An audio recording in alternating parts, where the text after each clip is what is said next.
Hello పిల్లలు, నేను మీ బామ్మని. మీకు చిన్న నీతి కథ చెప్పాలని వచ్చాను. కథ పేరు ఏంటో తెలుసా? సందేహం.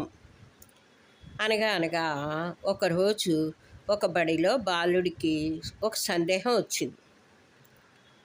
అతను గురువుగారి దగ్గరికి వెళ్ళాడు. వెళ్ళి, గురుగారు గురుగారు అన్నాడు.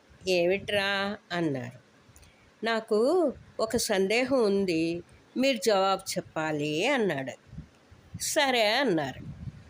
ఎక్కువ మాట్లాడితే మంచిదా, తక్కువగా మాట్లాడితే మంచిదా అని అడిగాడు అనమాట గురువుగారిని.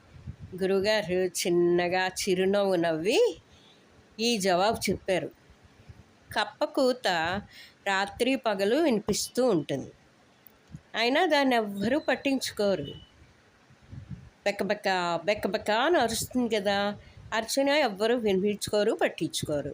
కానీ కోడి ఒకే ఒక్కసారి కూస్తుంది, కుకరోకు అని. ఆ కూతకే ఊరందరూ నిద్రలేస్తారు. దీనివల్ల అర్థమైంది ఏమిటి అని అడిగారు. ఎవరు? గురువుగారు బాలుణ్ణి. అప్పుడు బాలుడు అన్నాడు, ఎక్కువ మాట్లాడి ప్రయోజనం లేదన్నమాట. మాట్లాడేది ఏదైనా సరే తక్కువే మాట్లాడాలి అని. అప్పుడు గురువుగారు చెప్పారు, ఎక్కువ మాట్లాడడం వల్ల ప్రయోజనం లేదు. మాట్లాడేది ఒక్క మాట అయినా అది సరి అయిన టైంలో సమయంలో మాట్లాడితే అందరూ వింటారు. సందేహం తీరిందా కుర్రవాడిని గురువుగారు అడిగారనమాట. కుర్రవాడు సరే సందేహం తీరిందని తల ఊపి సంతోషంగా వెళ్ళిపోయాడు అనమాట. ఓకేనా పిల్లలు? ఈ కథ నచ్చిందా?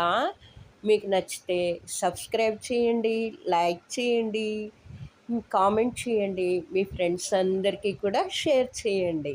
మళ్ళీ ఇంకో కథతో కలుద్దామా పిల్లలు? బాయ్.